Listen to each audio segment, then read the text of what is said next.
Κυρίες και κύριοι, επιστρέψαμε στις εργασίες του τρίτου Star Forum και συνεχίζουμε να εκπέμπουμε πάντα τηλεοπτικά, διαδικτυακά, στο starforum.gr, αλλά και από την ραδιοφωνική συχνότητα του Star FM 97,1.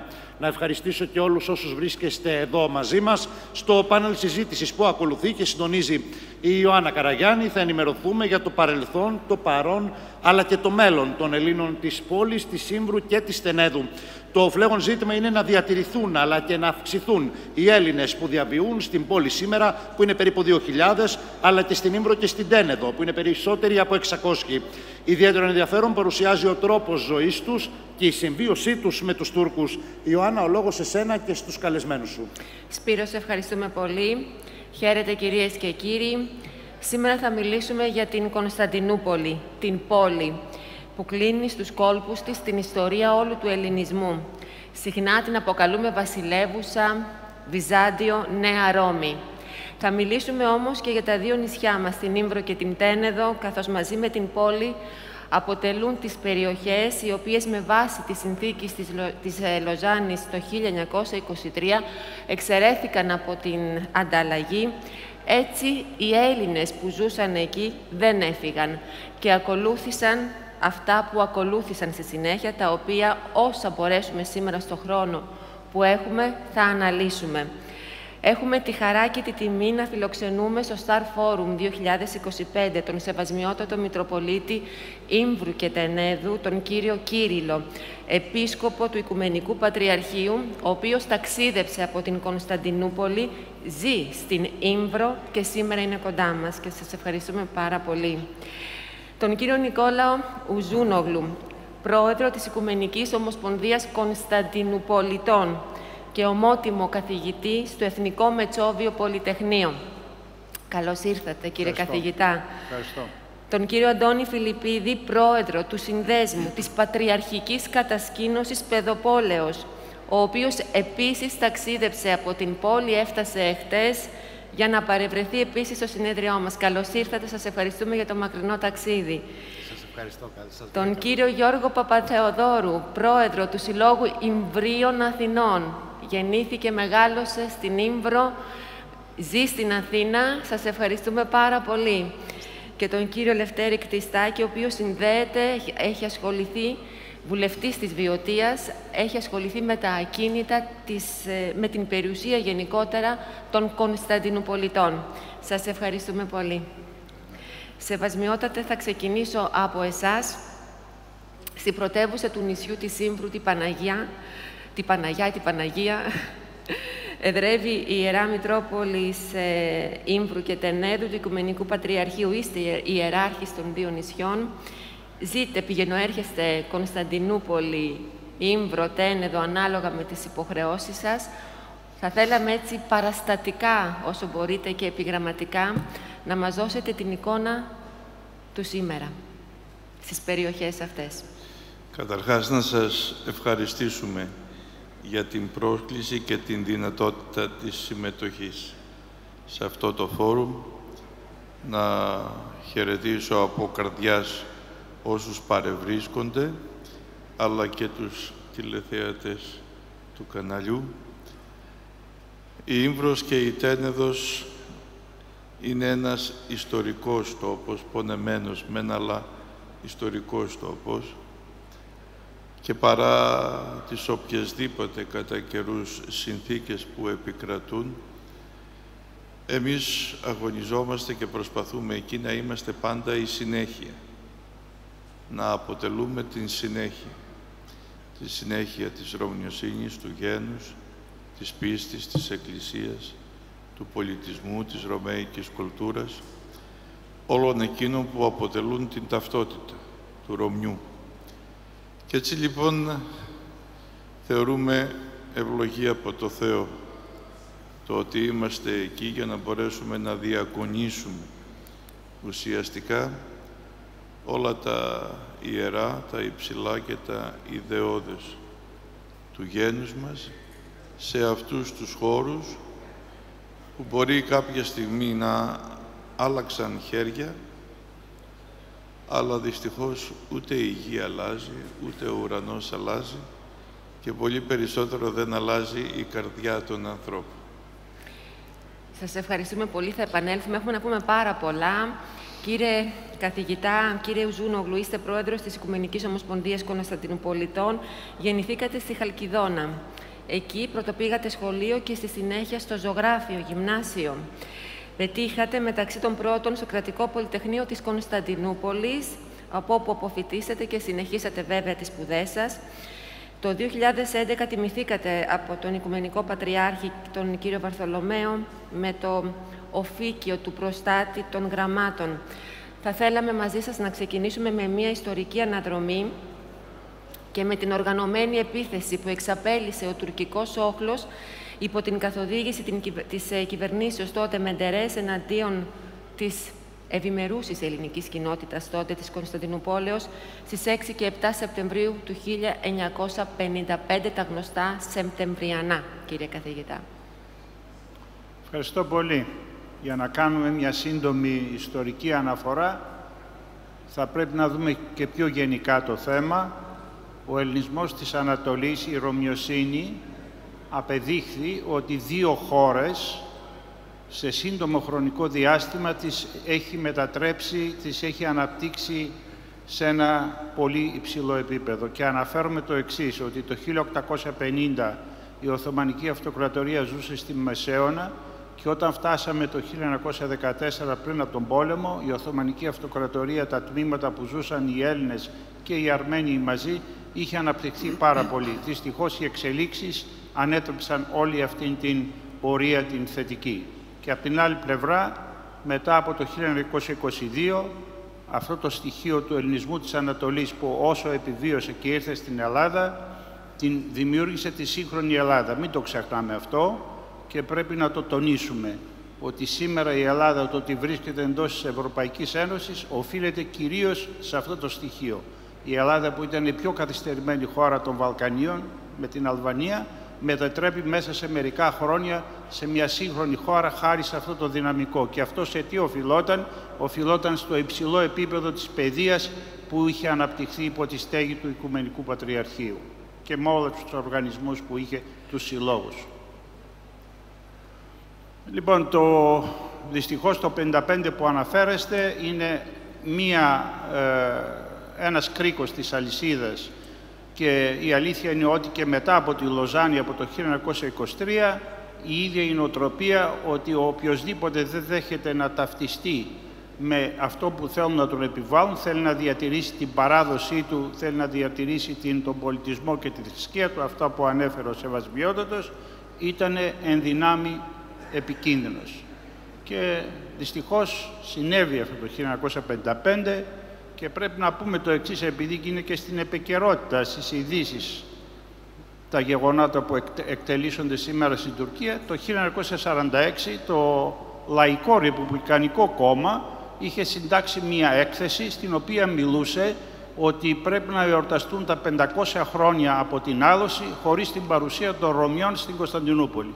Αυτό έγινε η προσπάθεια να υλοποιηθεί μετά από 2 χρόνια. Το 1955 δεν επέτυχε.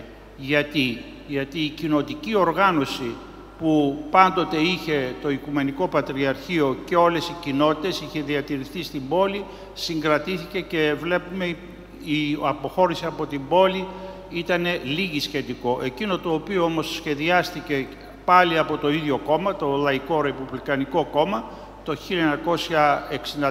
1964, ένα σημείο που είχε μείνει στη Λοζάνη σε γκρίζα ζώνη, το εκμεταλλεύτηκε η τότε κυβέρνηση και οργανώθηκαν αυτές οι μαζικές απελάσεις. Αυτό ήταν το κέριο χτύπημα κατά του ελληνισμού της πόλης και δυστυχώς έμεινε ανυπεράσπιστος.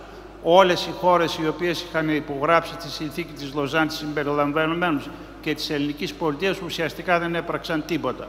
Αυτές οι μαζικές απελάσεις, κύριε καθηγητά, σε τι ποσοστό Αυτές οι μαζικές απελάσεις, ενώ στη Λοζάνη ήταν ξεκάθαρο ότι και οι Έλληνες υπήκοοι ή οι Τούρκοι υπήκοοι που αποκτήσαν την υπηκότητα της χώρας είχαν το δικαίωμα παραμονής στην Κωνσταντινούπολη, σε 2 φάσεις η κοινότητα που είχε το 1/5 με ελληνική ηθαγένεια απελάθηκε. Το 1932 εν μέσω οι 2 χώρες που συζητούσαν να δημιουργήσουν μια συνομοσπονδία αφαιρέθηκε το δικαίωμα εργασίας σε 20 επαγγέλματα από αυτήν την κοινότητα και το 1964 καταγγέλθηκε μία σύμβαση με την οποία δεν είχε καμία σχέση. Η ελληνική διπλωματία τελείως αδιαφόρησε για αυτό το θέμα και εν μία νυχτή 12.000 περίπου Έλληνες υπήκοοι εξαναγκάστηκαν σε απέλαση κάτω από τραγικές συνθήκες και βέβαια αυτό παρέσυρε όλη την ομογένεια. Μέσα σε 2-3 χρόνια από 90.000 η ομογένεια μειώθηκε περίπου σε 15.000. Και βλέπουμε και στο σχετικό κανένας οργανισμός δεν ενδιαφέρθηκε. Ο μόνος οργανισμός διεθνής, ο οποίος και το 55 και κυρίως το 55 ενδιαφέρθηκε, ήταν το Παγκόσμιο Συμβούλιο των Εκκλησιών. Και βλέπουμε και στο σχετικό σχεδιάγραμμα που μας έχετε εσείς δώσει, κύριε καθηγητά, 160.000 ήταν ο πληθυσμός το 1955. Τώρα είμαστε περίπου στις 2.000. Κάπου 2.000, ναι.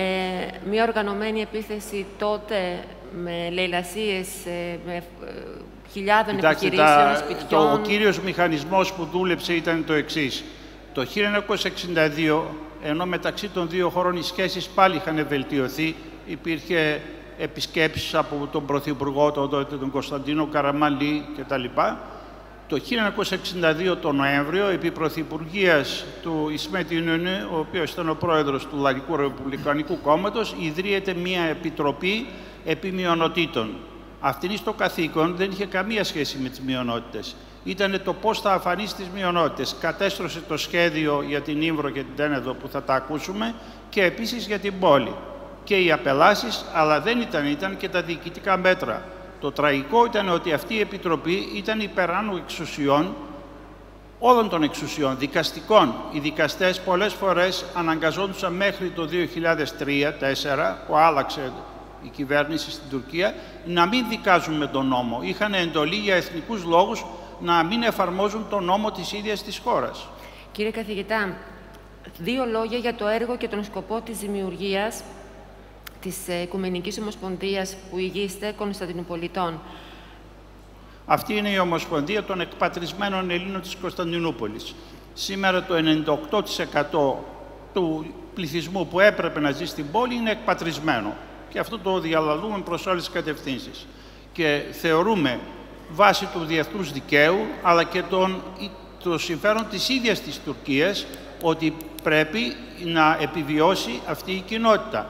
Ο μόνος τρόπος για να επιβιώσει αυτή η κοινότητα είναι έστω ένας μικρός ποσοστό νέων να επαναπατριστούν. Βεβαίως έχουμε όλοι δικαίωμα να επιστρέψουμε, αλλά για να υπάρξει μέλλον πρωτίστως είναι ζήτημα οι νέοι κάτω από συνθήκες όμως που δεν θα επαναληφθούν στο παρελθόν αυτά που συνέβησαν, να επαναπατριστούν, να δημιουργήσουν οικογένειες, να προοδεύσουν και να συμβάλλουν και στην πρόοδο βέβαια της ίδιας της χώρας της Τουρκίας. Και κάνετε ένα σπουδαίο έργο και για τους νέους πάνω σε αυτό. Θα το αναφέρουμε στην δευτερολογία σας, κύριε καθηγητά, για το σχετικό πρόγραμμα, έτσι ώστε πολλοί νέοι να επιστρέψουν στην πόλη. Θα περάσουμε στον κύριο Φιλιππίδη, τον πρόεδρο του Συνδέσμου της Πατριαρχικής Κατασκήνωσης. Κύριε Φιλιππίδη, με αφορμή το 12ο Φεστιβάλ Χορού που έγινε στην πόλη πριν από μερικές ημέρες από το Ζωγράφιο Σχολείο, γράψατε κάτι στη σελίδα σας στο Facebook που μας συγκίνησε πάρα πολύ και χαρακτηριστικά λέτε «Να έρχεστε πάντα στη πόλη».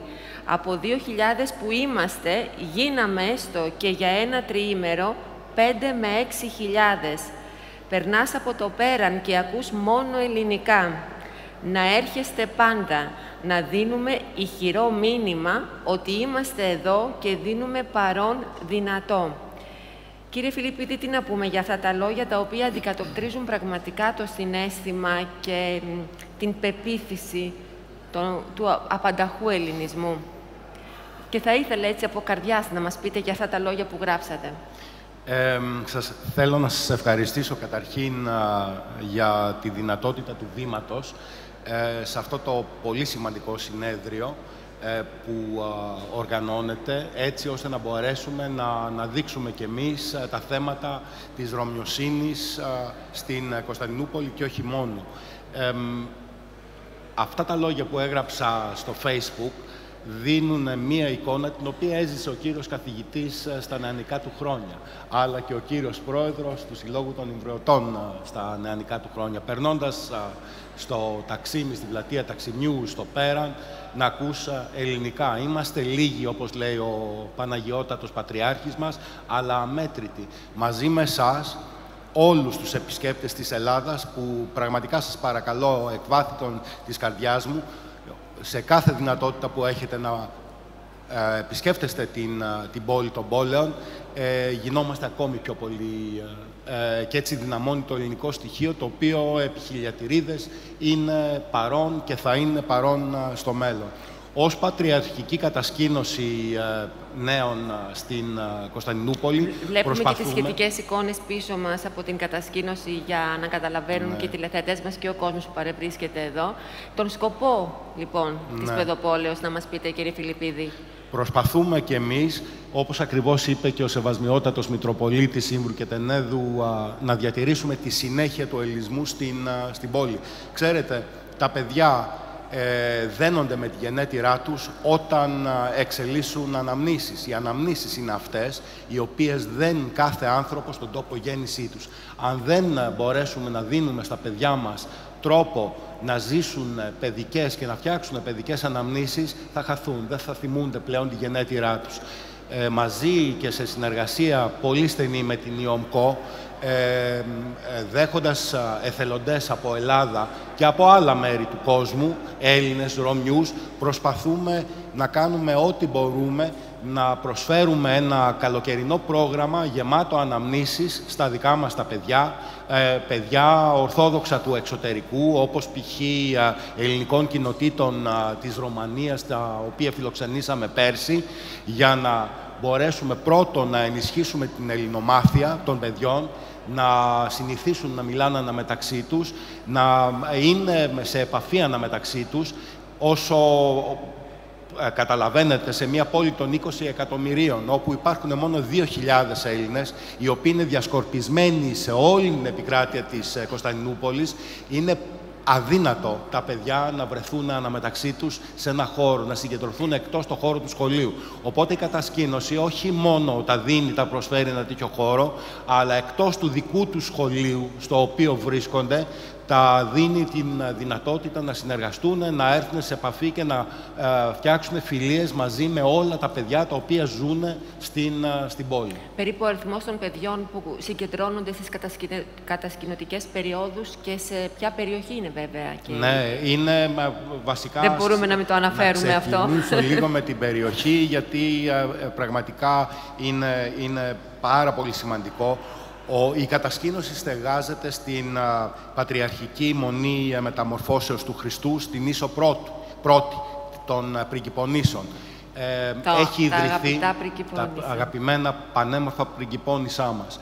Έχει ιδρυθεί το μοναστήρι τον 9ο αιώνα, οπότε καταλαβαίνετε τι ιστορία υπάρχει.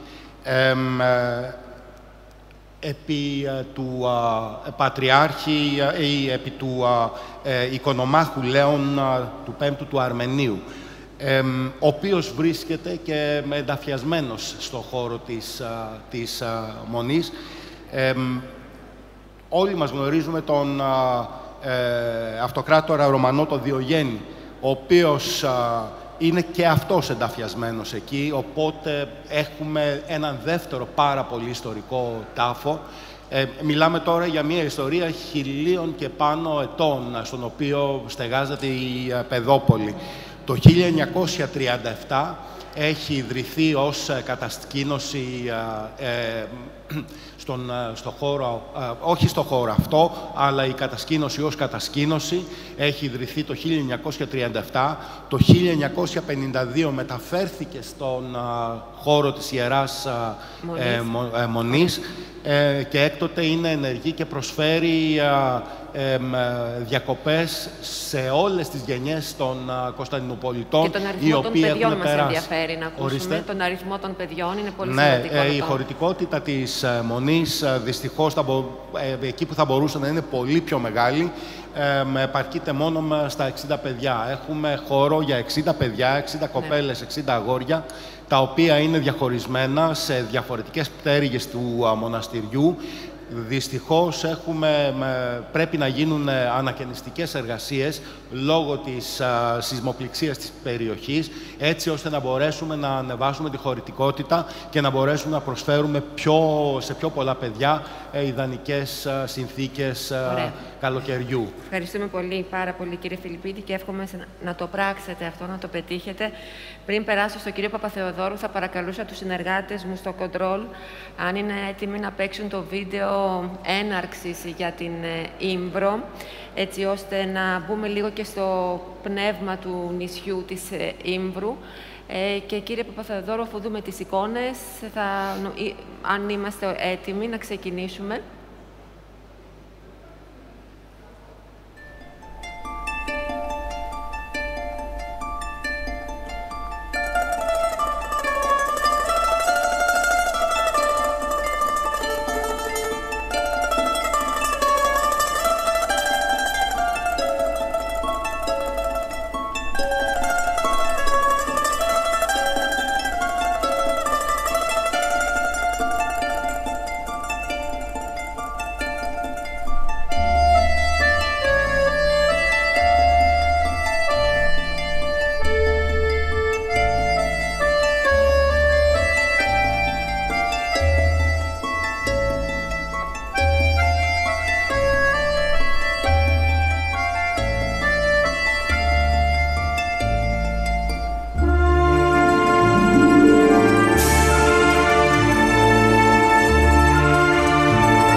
Ο λόγος σε εσάς.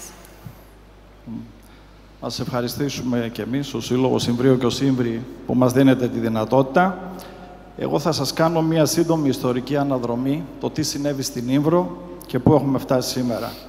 Η Ήμβρος, λοιπόν, ανήκει στις Θρακικές Ποράδες, βρίσκεται στο βορειοανατολικό Αιγαίο και έχει έκταση 279 τετραγωνικά χιλιόμετρα, όπως είναι και η Κos, αντίστοιχα. Αυτό που καθόρισε τη μοίρα της είναι η στρατηγική της θέση, που είναι βορειοδυτικά από τα στενά των Δαρδανελίων, μεταξύ Σαμοθράκης και Λίμνου. Αρχικά, κάτοικοι της Ήμβρου κατά τον Ηρόδοτο ήταν οι Πελασγοί.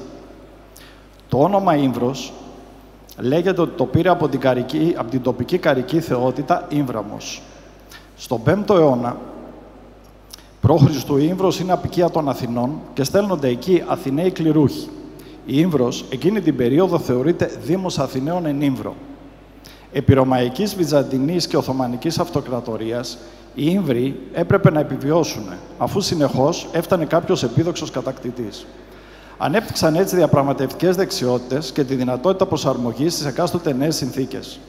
Ο πληθυσμός ήταν πάντα ελληνικός και λόγω ιδιαιτεροτήτων του νησιού, μικρή κάμπη, πολλά νερά, ήταν αυτάρκη σε γεωργικά προϊόντα. Οι Ήμβροι διακρίνονταν για την έντονη θρησκευτικότητα, την αγάπη για την παιδεία και την ελληνική γλώσσα και τη διαχρονική πολιτισμική συνέχεια. Το 1912 τον Οκτώβριο, η Ήμβρος κατελήφθηκε από το θωρηκτό Αβέροφ μαζί με τα άλλα νησιά του βορειοανατολικού Αιγαίου. Το 1915 καταλήφθηκε από τους Άγγλους και χρησιμοποιήθηκε στις στρατιωτικές επιχειρήσεις της μάχης της Καλύπολης. Το 1920, με τη συνθήκη των Σευρών, παραχωρήθηκε και επίσημα στην Ελλάδα και ήταν τμήμα του νόμου Λέσβου. Το 1922 η Ήμβρος έχει πληθυσμό περίπου 10.000 αμιγώς Έλληνες. Τον Ιούλιο του 1923 και λόγω της στρατηγικής θέσης με τη συνθήκη της Λοζάνης παραχωρήθηκε στην Τουρκία.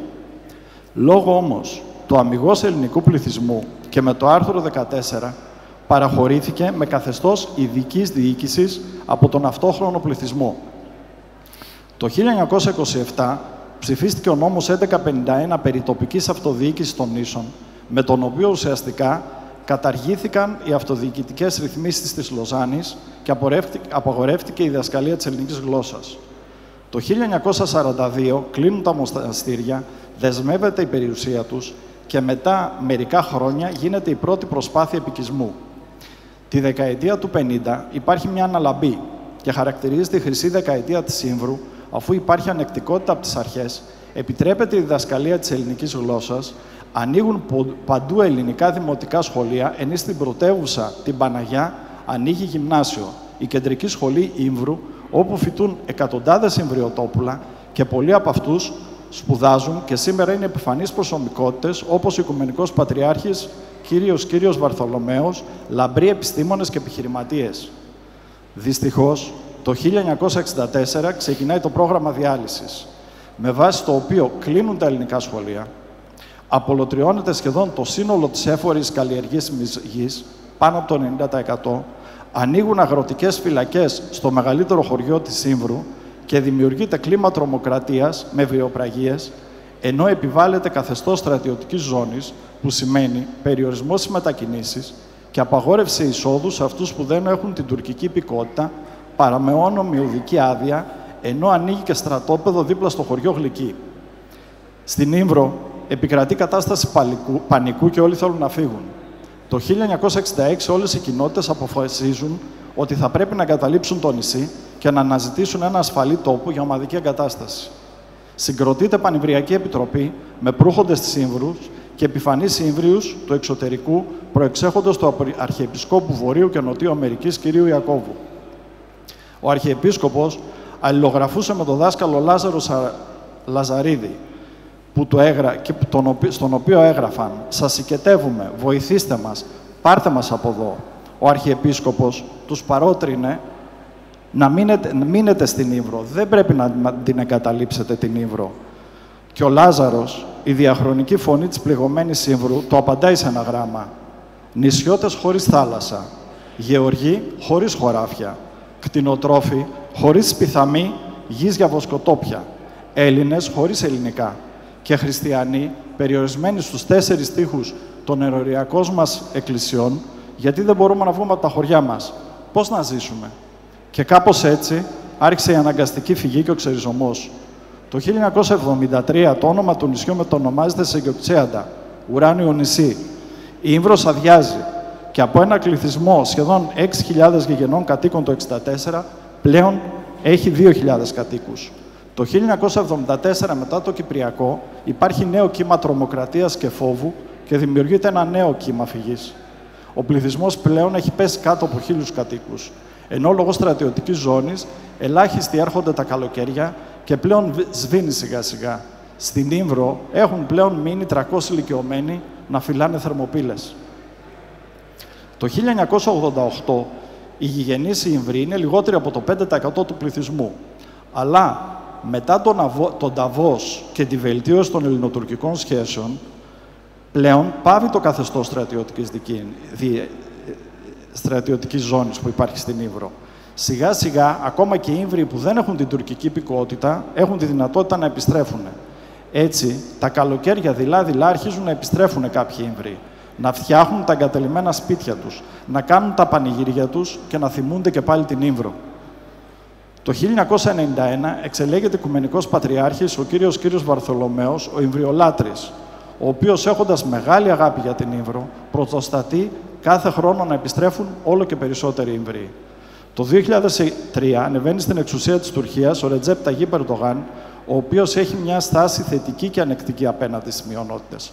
Παράλληλα, ξεκινούν οι ενταξιακές συνομιλίες της Τουρκίας με την Ευρωπαϊκή Ένωση, ενώ εμφανίζεται μια ομάδα Ιμβρίων, η οποία βλέπει την ευκαιρία και προσπαθεί να διεθνοποιήσει το Ιμβριακό.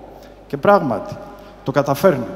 Το 2008 βγαίνει το ψήφισμα του Συμβουλίου της Ευρώπης, το 1625, το οποίο ορίζει τον οδικό χάρτη για το μέλλον της Ήμβρου και της Τενέδου, με πρώτο σημείο το άνοιγμα των ελληνικών σχολείων.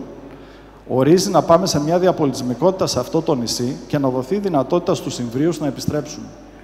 Μάλιστα, το ψήφισμα ψηφίστηκε και από την τουρκική αντιπροσωπεία. Το 2013 επαναλειτουργεί μετά από σχεδόν 50 χρόνια το ελληνικό μειονοτικό σχολείο στους Αγίους Θεοδόρους, το Δημοτικό. Το Σεπτέμβριο του 2015 ανοίγει και το Γυμνάσιο και Λύκειο, ενώ το 2017 και το Νηπιαγωγείο. Το 2021 σε όλες τις βαθμίδες έχουμε 59 παιδιά. Πλέον η ελπίδα επέστρεψε στην Ήμβρο και τα χωριά μας έχουν γεμίσει με ελληνικές φωνές.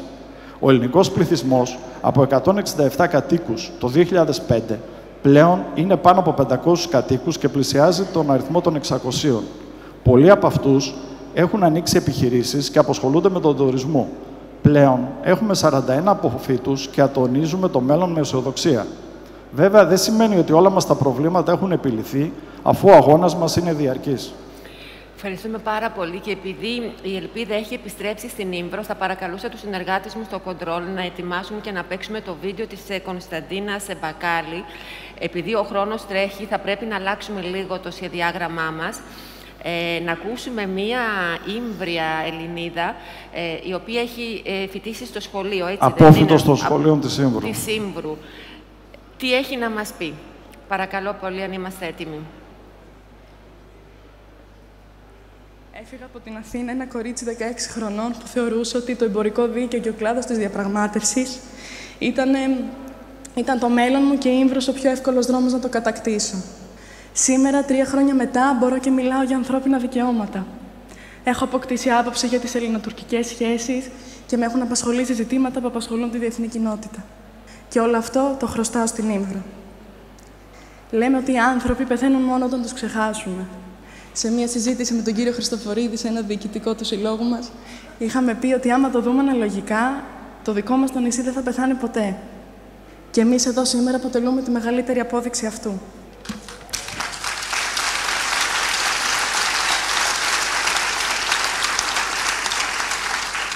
Η χαρά μου και η συγκίνησή μου όμως δεν προκύπτει μόνο από αυτό το γεγονός, αλλά από το ότι σε αυτή την αίθουσα, εκεί πάνω, είναι οι συνοδοιπόροι μου στο όνειρο. Οι φίλοι μου που πολύ γρήγορα γίνανε αδέρφια και που κάνουμε όνειρα βάζοντας ένα στόχο. Όλα αυτά για τα οποία συζητάμε κάθε βράδυ στο νησί μας και αυτά για τα οποία στοχεύουμε γρήγορα να γίνουν αναμνήσεις. Που θα συζητάμε στα ίδια μέρη, κάτω από τον ουρανό μας και τα αστέρια μας, κάθε καλοκαίρι και κάθε φορά που χάνουμε τους εαυτούς μας. Αυτό κάνει το σχολείο. Γίναμε συνέχεια του έργου. Γυρίσαμε πίσω, αναστηθήκαμε και το τότε όνειρο αποτελεί πλέον κατόρθωμα. Τώρα ονειρευόμαστε για νέα πράγματα.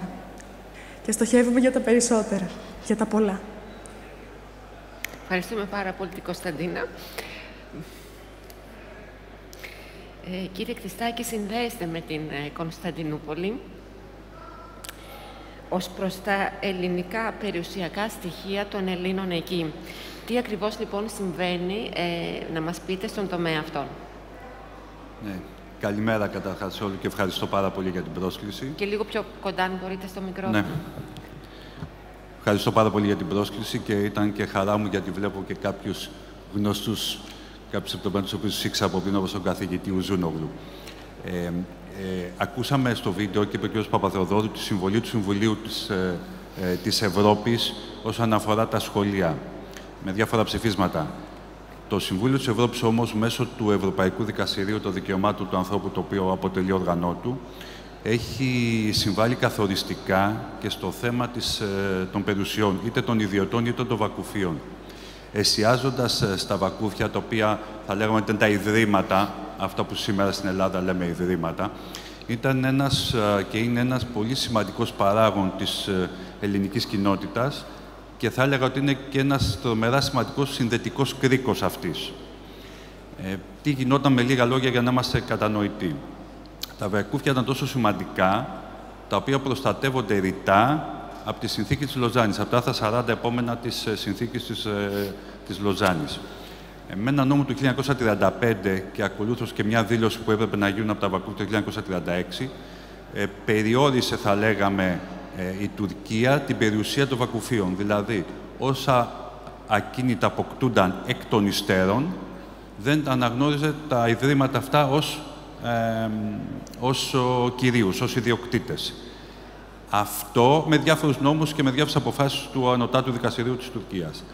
Μετά το 2003, που ο πρόεδρος Ερντογάν ξεκίνησε και μια φιλοευρωπαϊκή στροφή, την οποία δεν ολοκλήρωσε, αλλά την ξεκίνησε τότε, προσπάθησε λίγο αυτό να το αμβλύνουν τις γωνίες. Όμως, εν τέλει, αυτό που έδωσε λύση ήταν το Ευρωπαϊκό Δικαστήριο των Δικαιωμάτων του Ανθρώπου στο Στρασβούργο, το οποίο με κάποιες αποφάσεις του 2008, 2009 και 2010, αντίστοιχα για την Τένεδο, Κιμίσος, το βακούφι της Κιμίσος Θεοτόκου της Τενέδου, το ορφανοτροφείο της Πριγκίπου του Πατριαρχείου και ακολούθως των ταξιαρχών, της Μονής των Ταξιαρχών, έδωσε τη λύση και άνοιξε το δρόμο ώστε να αναγνωριστούν τα βακούφια ως ιδιοκτήτες σημαντικών, κυρίως από άποψη θρησκευτικής ή αρχιτεκτονικής αξίας ακινήτων. Το κρίσιμο όμως ήταν ότι όχι μόνο αναγνωρίστηκαν ως ιδιοκτήτες, αλλά αντίθετα με την τακτική και την πολιτική που είχε ανέκαθεν το Στρασβούργο, το δικαστήριο στο Στρασβούργο, διέταξε την επιστροφή των ακινήτων. Δεν έδωσε δηλαδή μόνο αποζημίωση ως συνήθως, γιατί το Στρασβούργο επεστράφησαν, γιατί οι Τούρκοι μας έχουν συνηθίσει να μένουν μόνο στο... Ορίστε. Επεστράφησαν. Επεστράφησαν ακριβώς. Διέταξε την επιστροφή με κάποιες δυσκολίες, αλλά οι περισσότερες αποφάσεις έχουν εκτελεστεί. Και εξίσου σημαντική είναι η τελευταία απόφαση που ανέφερα των ταξιαρχών, γιατί στην περίπτωση αυτή επρόκειτο για ένα οικόπεδο μεγάλης εμπορικής αξίας, δεν επρόκειτο δηλαδή για ένα μοναστήρι, για μια εκκλησία ή για κάποιο κημητήριο, όπως ήταν σε άλλες περιπτώσεις, που είχε μια θρησκευτική, αρχιτεκτονική ή τέλος πάντων εθνική αξία. Αυτός ο δρόμος, αυτές οι αποφάσεις δείξανε και βοηθήσανε και θα βοηθήσουν ακόμα περισσότερο, γιατί προφανώς δεν έχει ολοκληρωθεί και δεν είναι για όλα τα βακούφια, πάρα πολύ την ομογένεια, γιατί επαναλαμβάνω, τα βακούφια παίζαν πολύ σημαντικό ρόλο, όχι μόνο οικονομικό, ευρύτερα στην ελληνική ομογένεια. Θα ζητήσω από τους συνεργάτες μου στο control αν μπορούμε να έχουμε 5 λεπτά παραπάνω στο χρόνο μας, γιατί έρχονται από μακριά οι άνθρωποι και είναι και 5 και είναι ένα εξάντλητο θέμα, αν μπορώ να έχω. Σεβασμιότατε, πόσα χρόνια είστε Μητροπολίτης Ήμβρου και Τενέδου και να μας πείτε για το ιεραρχικό σας έργο εκεί στην περιοχή, έτσι να δευτερολογήσουμε λίγο από όλοι και να κλείσουμε με ένα μήνυμα του οικουμενικού. Εγώ τώρα τον Μάρτιο έκλεισα τα 5 χρόνια ως Μητροπολίτης Ήμβρου και Τενέδου. Προηγουμένως ήμουνα στην Σμύρνη, ο πρώτος κληρικός της Σμύρνης μετά την καταστροφή. Μετά μεταφέρθηκα στο Πατριαρχείο και αργότερα στην Θεολογική Σχολή της Χάλκης και από εκεί εξελέγην Μητροπολίτης πριν ακριβώς 5 χρόνια. Θα ήθελα να πω 2-3 εκφράσεις και 2-3 ονόματα κλειδιά για να μπορέσω να προχωρήσω στη συνέχεια. Έχουμε 2 τραγικά γεγονότα για τα οποία άρχον νομίζω το ευθυνόμαστε εμείς οι Έλληνες. Το ένα ήταν το τραγικό αυτό γεγονός της ανταλλαγής του πληθυσμού, που είναι μοναδικό. Πουθενά δεν υπήρξε τέτοιο πράγμα, ανταλλαγή πληθυσμών. Αν δεν γινόταν η ανταλλαγή των πληθυσμών, σήμερα θα είχαμε, πιστεύω, κάποια εκατομμύρια Ρωμιούς στην Μικρά Ασία. Το ένα είναι αυτό. Το δεύτερο είναι η παραχώρηση των 2 νησιών, που και αυτό πιστεύω ότι θα μπορούσαμε να το αποφύγουμε. Αυτά είναι 2 έτσι τραγικά γεγονότα και συμβάντα. Το άλλο όμως που θέλω να πω είναι το όνομα Βαρθολομαίος, ο Οικουμενικός Πατριάρχης. Είναι ένα δώρο του Θεού, όχι μονάχα για την Ήμβρο και την Τένεδο επειδή κατάγεται από εκεί, αλλά ευρύτερα για τον ελληνισμό της καθημάς Ανατολής. Ο Πατριάρχης Βαρθολομαίος κατάφερε να ενσαρκώσει ελπίδες και προσδοκίες και βρήκε και την δύναμη της προώθησης της ελπίδας και της προσδοκίας. Έγινε μπροστάρης και γι' αυτό σήμερα μπορούμε να μιλάμε για επαναλειτουργίες σχολείων, για ύπαρξη ακόμα μειονότητας, για επιστροφή ανθρώπων. Στα νησιά μας, τα δυο τα νησιά μας, η Ήμβρος και η Τένεδος, ακούσαμε τον πρόεδρό μας που είπε την ιστορική του αναδρομή. Σήμερα έχουμε στην Ήμβρο 7 χωριά ελληνικά και ένα το χωριό της Τενέδου, 8. Έχουμε κανονικά και στα 7 χωριά εκκλησίες, ενορίες, εκκλησιαστικές κοινότητες. Η καμπάνα χτυπάει πρωί βράδυ και γίνονται όλες οι ακολουθίες, διότι υπάρχουν ιερείς σε όλα αυτά τα χωριά. Και ουσιαστικά η Μητρόπολης και η Εκκλησία είναι ο θεσμός εκείνος που συγκρατεί όλη την μειονότητα στα δύο αυτά νησιά. Εκ των πραγμάτων λοιπόν η Μητρόπολης και η Εκκλησία ευρύτερα, με την αμέριστη συμπαράσταση και τη βοήθεια του Οικουμενικού Πατριάρχου μας, στέκεται αρρωγός σε όλες τις προσπάθειες και ενίοτε είναι και μπροστάρης και αναλαμβάνει και πρωτοβουλίες. Σήμερα έχουμε 50 παιδιά στα σχολεία μας σε όλες τις βαθμίδες. Γίνονται κανονικά όλα τα μαθήματα, εκτός από 2-3 τα οποία υποχρεωτικά γίνονται από Τούρκους εκπαιδευτικούς. Η συμβίωση, η συνύπαρξη είναι ειρηνική?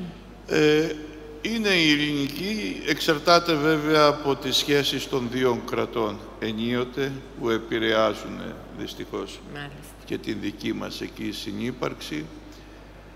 Μερικές φορές υπάρχουν και κάποια τοπικά ζυζάνια θα λέγαμε, αλλά αυτά υπάρχουν παντού και είναι αντιμετωπίσιμα. Φοβάστε σεβασμιότατε? Για να είμαστε εκεί σημαίνει ότι δεν φοβόμαστε. Φυλάτε θερμοπύλες? Δεν πρέπει να φοβόμαστε και δεν φοβόμαστε. Νομίζω ότι είμαστε αποφασισμένοι εκεί. Θέλω πολλά να σας ρωτήσω, αλλά δεν μπορώ. Θα με συγχωρέσετε γι' αυτό. Κύριε καθηγητά, ποιο είναι το πρόγραμμα παλινόστησης ελπής? Δεν έχουμε χρόνο, αλλά να πω 2 σχόλια. Η ανταλλαγή επιβλήθηκε στην πλευρά την ελληνική. Ναι. Είχε ήδη εκτελεστεί. Το δεύτερο είναι ότι, να ξέρουμε και ιστορικά, επειδή πρόσφατα εθελοντές της Ομοσπονδίας έχουν μεταφράσει τα πρακτικά της Λοζάνης, η πρόταση να δοθούν τα 2 νησιά ήταν γαλλική. Γαλλική, είπατε. Λίγο πιο κοντά για να ακούμε. Γαλλική, από τη γαλλική αντιπροσωπεία. Η πρόταση για να γίνει ανταλλαγή, για να μείνουν επιτουρκική κατοχή, έτσι. Μάλιστα. Για το πρόγραμμα το Ελπής. Ναι.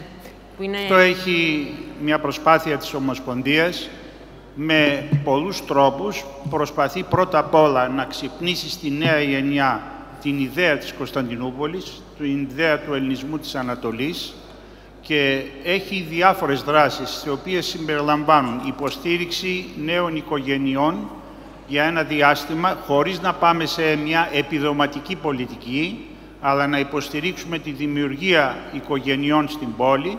Το δεύτερο είναι υποτροφίες σε παιδιά να σπουδάσουν μεταπτυχιακές σπουδές σε καλά πανεπιστήμια που υπάρχουν, πολλά αγγλόφωνα κυρίως είναι στην Κωνσταντινούπολη, και γενικότερα με ένα πρόγραμμα υποτροφιών κάθε χρόνο που υποστηρίζουμε και μαθητές και φοιτητές και μεταπτυχιακούς φοιτητές να έρθουν κοντά στην ιδέα της πόλης, να μην ξεχάσουν, διότι υπάρχει, ξέρετε, και το τραύμα αυτό πολλές φορές και στους πρόσφυγες παλαιότερα. Η πρώτη γενιά δεν μιλούσε.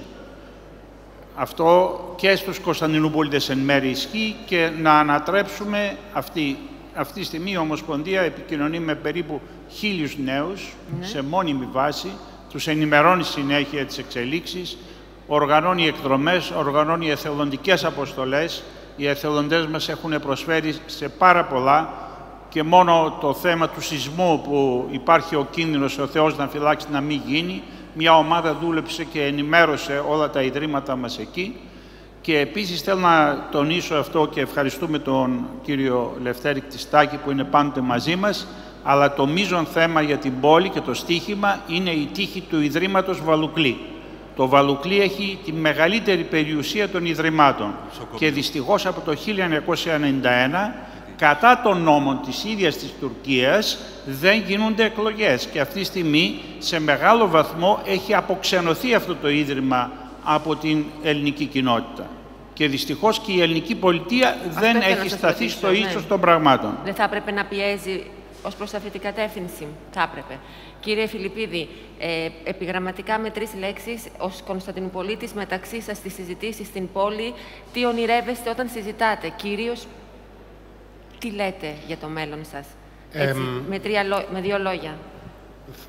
Να σας πω, να φέρουμε όσους πιο πολλούς μπορούμε πίσω, να εγκαταστηθούν στην πόλη για να μεγαλώσει ο αριθμός μας.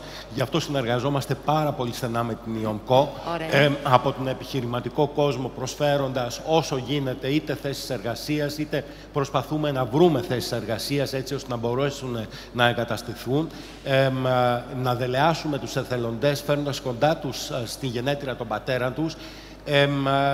Προσπαθούμε να κάνουμε πάρα πολλά. Χρειαζόμαστε την υποστήριξη όλων εσάς, όλων των Ελλήνων. Όπως είπα λίγο πριν, σας περιμένουμε να έρχεστε, να επισκέπτεστε όλα τα ιδρύματά μας, όλες τις κοινότητες, τις εκκλησίες. Παραδείγματος χάρη, την εκκλησία του Μπαλίνου, η οποία είναι στο Κεράτιο, η οποία πριν 3 χρόνια εκ νέου αναστήθηκε, μπορώ να πω, η πατριαρχική κατασκήνωση, η οποία συνεχώς ανακαινίζεται και χρειάζεται υποστήριξη και οικονομική αλλά και ηθική για να μπορέσει να τελειοποιήσει το έργο της, έτσι ώστε να υπάρχουν υποδομές. Αυτά είναι από τη μία ενέργειες που προσπαθούν να δυναμώσουν την ύπαρξη μεταξύ Κωνσταντινουπολιτών εξωτερικού και της πόλης, αλλά από εκεί και πέρα και δυνατότητες να μεταφερθούν οικογένειες, νέες οικογένειες και να προσφέρουν στην πόλη με την γνώση τους και την εμπειρία τους. Θέλετε τους Έλληνες εκεί όσο μπορούν περισσότερο να πηγαίνουν. Ναι. Κύριε Παπαθεοδόρου, με τέτοιους νέους σαν την Κωνσταντίνα και εσείς μέσα σε λίγα δευτερόλεπτα, νομίζω ότι αξίζουν οι προσπάθειες που κάνετε. Εμείς ως Εμβριακή Διασπορά δεν ξεχνούμε ότι έχει γίνει στην Ύβρο. Διεκδικούμε τα δικαιώματά μας ως μειονοτικοί πολίτες, ισότιμοι πολίτες της τουρκικής δημοκρατίας, σε ένα καθεστώς ισονομίας και ισοπολιτείας και σε ένα περιβάλλον διαπολιτισμικής και διαθρησκευτικής συνεργασίας.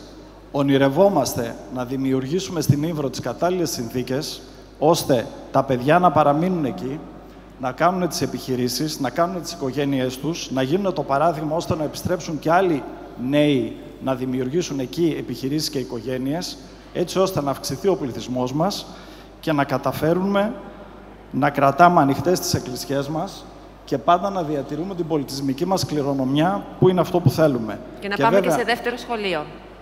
Πάντα και βέβαια σε όλα αυτά χρειαζόμαστε τη στήριξη και της ελληνικής πολιτείας και της τουρκικής κυβέρνησης όμως και των λοιπόν φορέων, ώστε να καταφέρουμε η Ύβρος να γίνει ένα μοναδικό παράδειγμα συμβίωσης χριστιανών και μουσουλμάνων σε ένα πλαίσιο διαπολιτισμικό και διαθρησκευτικής συνεργασίας. Αυτό είναι το όνειρό μας. Ευχαριστούμε πολύ. Κύριε Χριστάκη, ως πολιτικός, με μία φράση, η ελληνική πολιτεία εκάστοτε απέναντι τι θα έπρεπε να κάνει προς τους ομογενείς μας στην πόλη, στην Ύβρο, τη Τένεδο, Μικρά Ασία, Πόντος, αλυσμόνητες πατρίδες.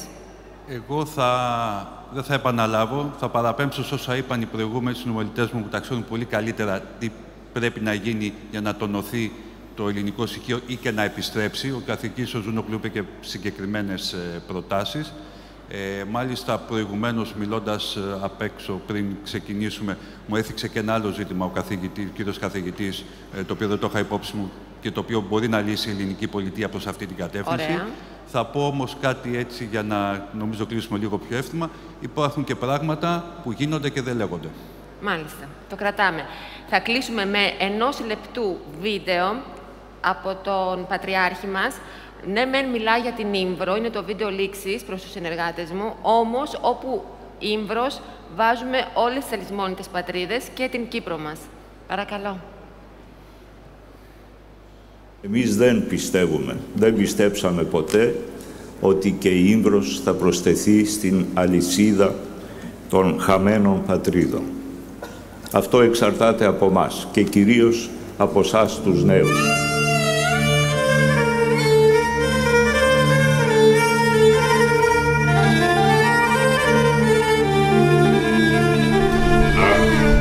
Πατρίδα μου, κάθε φορά που το πέρα, αχ, πατρίδα μου γλυκιά, πόσο σ' αγαπώ βαθιά. Αγαπητά μου ηλιά,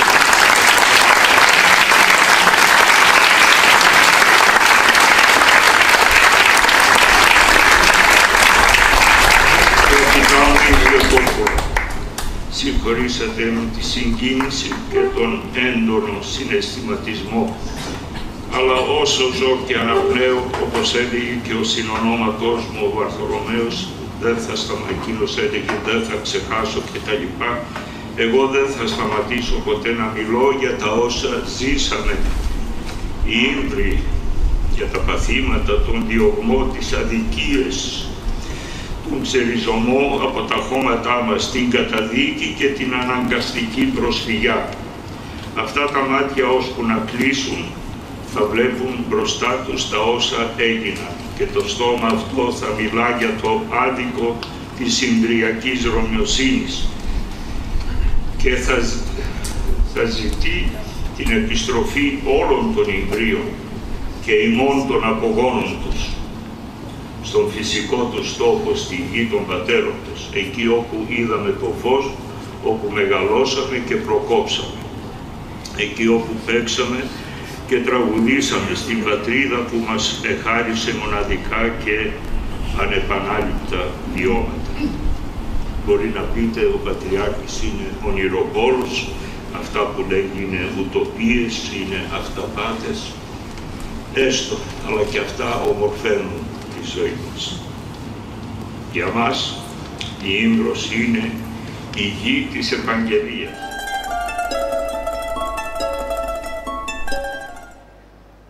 Σας ευχαριστούμε πάρα πολύ όλους. Σας ευχαριστούμε.